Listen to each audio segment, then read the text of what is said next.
This morning I bring this motion not just in my own name, but with the support of my opposition colleagues across the chamber. Together we speak with one voice, not because this is political, but because this is moral. This is constitutional and this is urgent.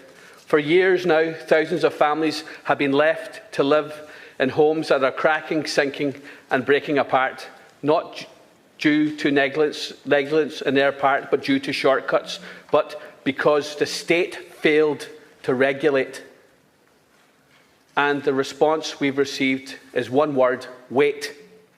Wait for legislation, wait for appeals, wait for revised standards, wait for a technical panel, wait for permission to rebuild their lives. But let's be clear, waiting is not a side effect of this scheme. It is this scheme. Every time you defer, every time you announce another review, you're choosing not to act. Waiting is the policy. And the delay is not neutral, it is violent, because the homes are collapsing around them. The mental health damage is now becoming apparent. Children are sleeping in bedrooms filled with black mould. Tonight, like every night, their health is deteriorating. Elderly people are waking in fear that the walls will cave in this winter. But what's even more insulting is that delay is spin. You reassure yourself that you're doing enough, but it's not that you're doing enough. You're trying to convince the country that you're doing enough. You're doing nothing. You want to shape the narrative to tell the public that this is the government is generous and a scheme that is working and families are being supported. But that is a PR curtain with a darker strategy. Implicit in every response to me on the floor of this House is the portrayal of homeowners as being ungrateful. It's the language you use. You and your government have said this scheme is generous, the biggest in the history of the state. The public are being forced to wonder why nothing is ever enough for these people. The truth is sinister. You've turned asking for a safe home into an unreasonable demand. You've made families feel like a burden, like they shouldn't apologise for expecting the same treatment given to others in Leinster. This is just not spin, it's actual gaslighting. You don't want to fix the scheme, you don't want to manage, but you want to manage the optics. You want the headlines, but not the hard truth. You want to wear compassion in front of the cameras. Well, we'll see, and we will not be silenced. Let's stop pretending the scheme has just a few flaws. It's broken by design. More than 82 amendments were proposed to fix. You had the information needed to provide a functional scheme. Information from unwilling experts in this crisis to actual homeowners, but the government didn't want the scheme to work, and so they discarded the amendments and bypassed pre-legislating scrutiny at their peril. Engineers' original determinations have been unlawfully downgraded. Appeals take years, with families stuck in unsafe homes. Essential works are excluded. Homes kept together with plasters are being told they don't meet the damage threshold, all while you say the government will not be left wanting. Let me be clear, the government has already been found wanting in compassion, in competence and basic human decency to the people who are affected with this plight. The government will be found wanting in law. This is not a redress, this is obstruction. This is bureaucracy weaponised to delay justice until people give up or die waiting. The human cost is staggering. An earthquake in slow motion is the title of the Ulster University report on the mental health crisis we're going through. The document is trauma, the anxiety, the depression, mothers on medication, children regressing, families actually sleeping in cars. Some homes are so toxic with damp and black mould that respiratory issues have now become normalised. We're making people sick. You're making people sick with this failure of a scheme. You've taxed them twice, once when they bought and built their homes, and again when they tried to fix them. They didn't break them, it's not their fault. Then you add a further concrete levy on top of the rebuild. You've made them project managers of their own trauma, and still you call it 100% redress countless times. That, quite frankly, is insulting. Let's be clear, this isn't a moral failure, it's a legal and constitutional failure. Article 40.1, equality before the law, breached. Article 43, protection of property, breached. Article 40, right to body integrity, breached.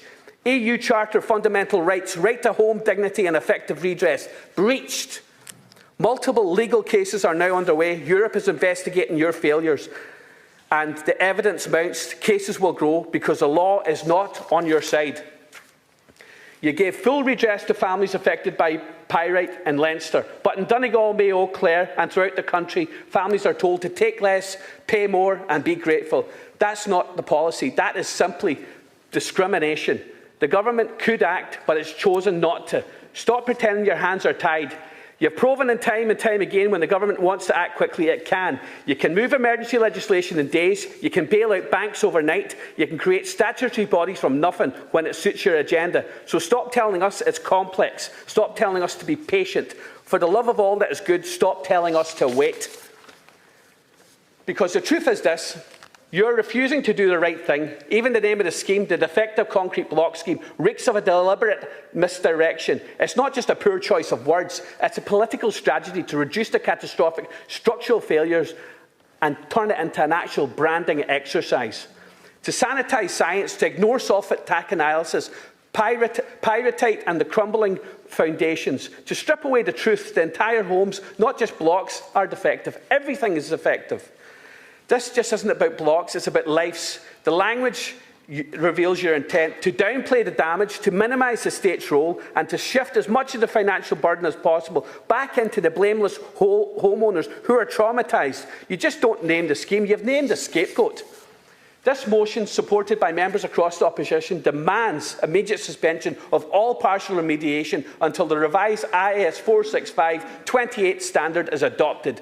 Reinstatement of original engineers' assessments for the unlawfully downgraded. Retrospective equal family for all families who applied under earlier version of the scheme. These people applied for a 10% retrospective payment. You put a cap in there, a date, and now they're left stranded. 43 families abandoned. A new independent statutory authority accountable to the directors to oversee delivery and enforcement. A state-managed end-to-end option for those unable to self-manage.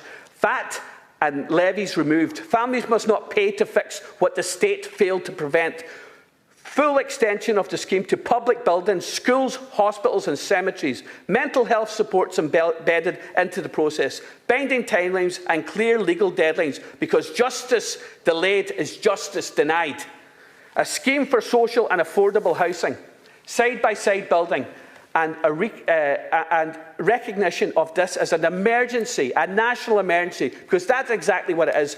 Most people in this House aren't losing sleep in a defective home, but I am, and thousands of my constituents are. While you sit in your warm offices and comfortable homes across this country, we're waking up in bedrooms soaked with damp, watching the walls disintegrate around them, and wondering tonight, will the wind bring down the ceilings again? They're breathing in black mould, their children are coughing through the night, and still you won't even give them the dignity of being believed. They're exhausted and they're afraid, and they're suffering in silence, not because they want to, but because you've refused to listen. But I'll tell you what, I'm listening, and I have listened. I've stood in their homes, I've seen their despair in their eyes, I've seen the stories when they're too ashamed to share them. I've seen mental breakdowns, I've seen marriage breakdowns, I've seen it throughout Donegal. It's been rife. We've been living in an absolute disaster zone.